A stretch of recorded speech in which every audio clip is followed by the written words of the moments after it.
Hold up, hold up, hold up. It's that boy G Plans. Don't give a damn. He cooler than a fan. Walking real tall, some say he's a man. Texas legend C Stone was popping, man. Legend, Yes, legend. if you say so. Man, I know so. You know so. I want to say this, man. Like I did a little research just looking on you from Germany, I was born in Germany, yep. and then raised in Killeen. Yep. Like how did you get from Germany to Killeen, then Houston? Being in a military family, my dad was in the military, so, you get what's called orders. Mm-hmm. Your orders is just basically where they take your skill set and position you where they feel you'll be most beneficial to the United States Armed Forces. So at the time when I was born, my dad was stationed in Germany, and I don't remember what the mission was or why the Army base was in Germany at the time, but that's where he was stationed at, and that's where I was born. So my mama's side of the family is Baton Rouge, New Orleans, Louisiana. What? My dad's side of the family is Orange, Texas. So that's how, things worked out. So by the time we got orders to go to Fort Hood, which is the largest military installation in North America, Killeen is right connected to Fort Hood, Killeen, Fort Hood. So that's how I got to Killeen, which put us in Texas, which put us closer to my family. Mm-hmm. So, being in Germany, you ain't close to shit but snow. Oh yeah, that's how. I don't know what it's like to be over there. Oh, nah, man, I loved it. I loved it for as much as I can remember. Dope food, you meet good friends. It's an American Army base, so it's like, it's not like you going to school with Germans and like you're on an Army base that's American soil. But definitely one thing about being raised in a military family, you don't get to keep a lot of friends because you constantly having to move. You get orders to go here, you get orders to go there. We just happened to be in Killeen, Fort Hood at the time that my dad retired, so that ended up being a permanent home at the time. Do you ever go back to Germany? Do you ever go back over there? Man, I haven't been back, but that has been like on my birthday to-do list for the last few years. It's just always something that sets it back, or I always got something else going on that keeps me from going back, but I definitely would love to, can't wait to. I feel you on that. So, all right, you in Killeen. Like, did you start the music in Killeen, then transition to Houston? So my musical journey, like I always been in love with music. My family, from church choir to just, my parents jamming the old school, and my brother, he sings one Showtime at the Apollo 4 times. Before there was amateur night, my brother was like 8, 9 years old competing with the adults. He won 4 times in a row. So that exposed me to a lot, as a youngster. And then I was more into sports. He was more into music and singing and fashion. So a lot of times when I was grounded, a lot of times, and couldn't go outside, being inside with my brother and my sister was always older. She was very studious in her books, so she wasn't really into everything me and my brother was into. So I would fake like I was a DJ, and he would be the artist, and then a year of concocting all kind of electronics around the house turned into, oh shit, we just recorded something. Straight up. And then the rest is history. Wow. I want to say this, so what age did all this happen? I would say for me, about 7 to 10 is when I started seeing my brother, different producers bringing books of songs and wanting to get my brother to sing. Then when he was winning at the Apollo, it's crazy because we didn't, like our family, we didn't know the business. We didn't know what was really going on. So people from Motown was flying over to Germany. Like my brother could have signed a major record deal when we were younger, but my parents didn't want us to split up because my pops, like, you can't just get out the military when you want to. Mm-hmm. And at the same time, if my brother was to sign with a Motown or a Jive, it was a lot of record labels. We would have had to split because they wanted him based in the U.S. So those deals got declined, and I mean, at that point, we just, just was living our normal kid lives. But once I got to college, once I transferred to PV, after a couple football scholarships didn't work out with Texas A&M and Abilene Christian, just it wasn't a perfect fit for me. I ended up at PV where D Will was, where my brother Jay was, where Deuce was, and when I got there, it was just like my brother was the motherfucking man. Like he had already been winning all the pageants, Mr. Prairie View, all of this.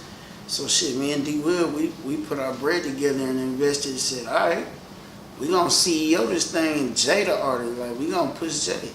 Dropped his independent album, Impatiently Waiting. So crazy. We the only like student independent record label at PV that they let do an in-store at the campus bookstore. Wow. Like we did an in-store signing our CDs and shit.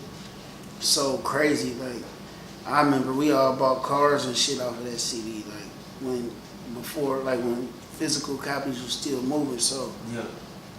And speaking of that, the physical copies, like right now we in this streaming era. yeah. You feel me? A lot of artists are, some of them going independent, some of them choosing to go this way. But like right now, I don't know. I haven't seen CDs in a while. Like they're like damn near obsolete now. You know what I'm saying? But the transition from the time back then and now, did you change anything? How you move? How you operate? I mean, the good thing about the digital era is you can now move your physical copy budget to something else. Because you gotta look at, back then, a record label put an artist out, for him to sell 1 million CDs, you gotta press up 1 million CDs. Yeah. So even if you're paying $1 a piece, that's $1 million already spent just to make 1 million copies.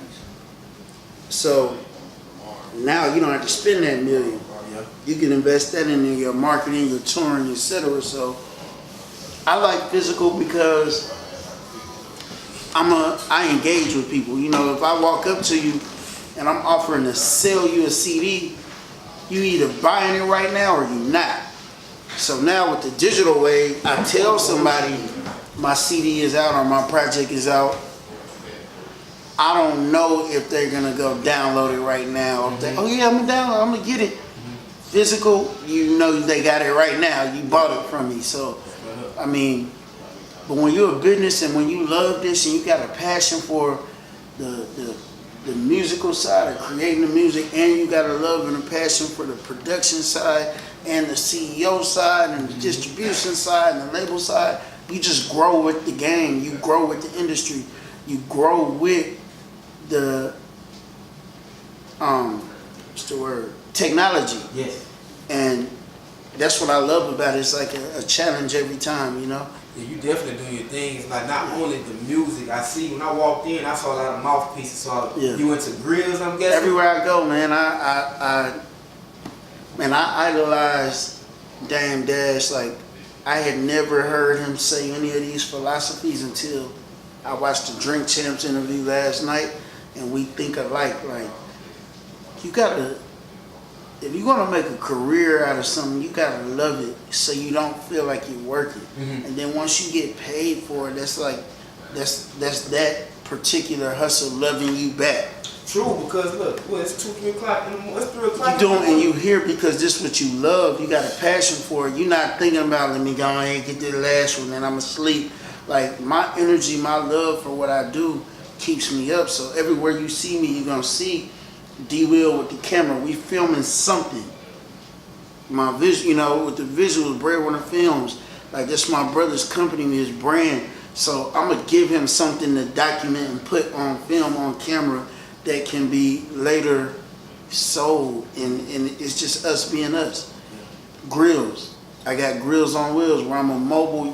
The mall is closed right now, but if you just up after the club, you see somebody with a grill now, you want one, you can call me 24/7, 365, get fitted. Yeah. So I'm at my studio session, 2 girls, 1 grills. Hey, pull up to the studio. Boom. You feel me? Cocaine. I sell it up. I'm joking. I know. Yeah. So, don't incriminate you know, yourself. so while I'm in the studio, I'm mixing and mastering my records. I'm recording. I'm doing features. I'm using my in-house engineer versus the studio engineer. I still like my session is booked. It includes, like, I have to pay an engineer. I'm so loyal to my in-house team and to my own brand that I'm gonna pay your engineer, but I'm still gonna use mine, and I pay him too. Yep. So I'd rather pay double and show love and break bread with my people and make sure everybody eats beat, just like our mobile food catering company, Breadwinner Eats. So it all goes hand in hand, man. I want to ask you this. I want to take it to the music side. All Let's right? go. The latest record that I've heard, and I don't know if you have any more out now, but the Keep Spinning with Rick Ross.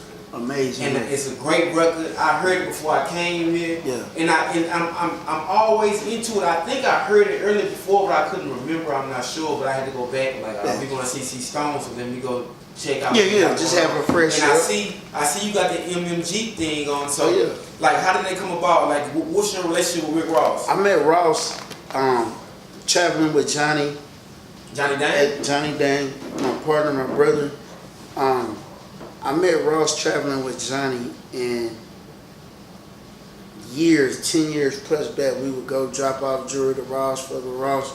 So I believe in organic relationships. I believe in, letting things naturally materialize.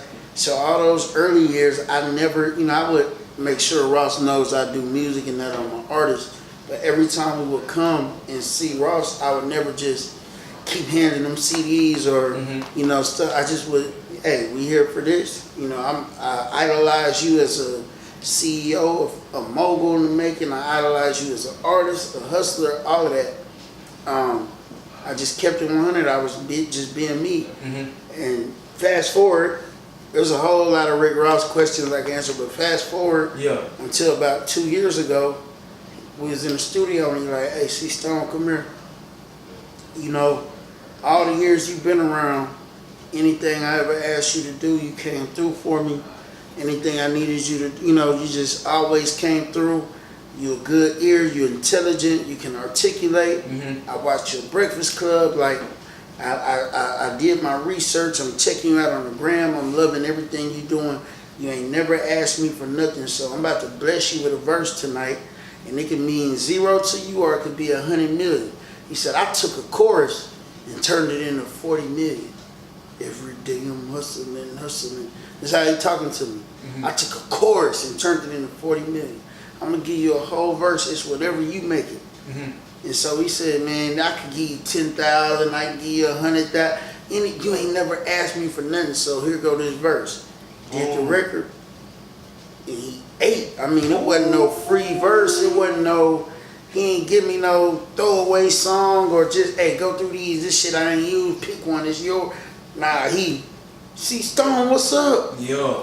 100 thing got me smiling like I'm Johnny. You know what I'm saying? Like, show love on it. So that just tells you what type of person he is. Like, he recognized my hunger in the game. He recognized my grind. And he chose to bless me. And it's like, the whole situation is priceless. But a Rick Ross verse, shit. That's 75, 100, 150,000. Hey, the same thing with C Struggs too. C Struggs had a record. Definitely. You know what I'm saying? And for him, he R.I.P. C Struggs, he was on his grind. Definitely. And he blessed him, so same thing. He's a stand-up dude. Can't nobody tell me nothing negative about him. If you had a negative experience, like we all, somebody could tell you something negative about me. But in my eyes, Ross is one of the realest. Like I said, I idolize him, man. He told me, man, I'm done buying watches and buying franchises. Yeah, he like wingstop, checkers, and he on some business stuff for real.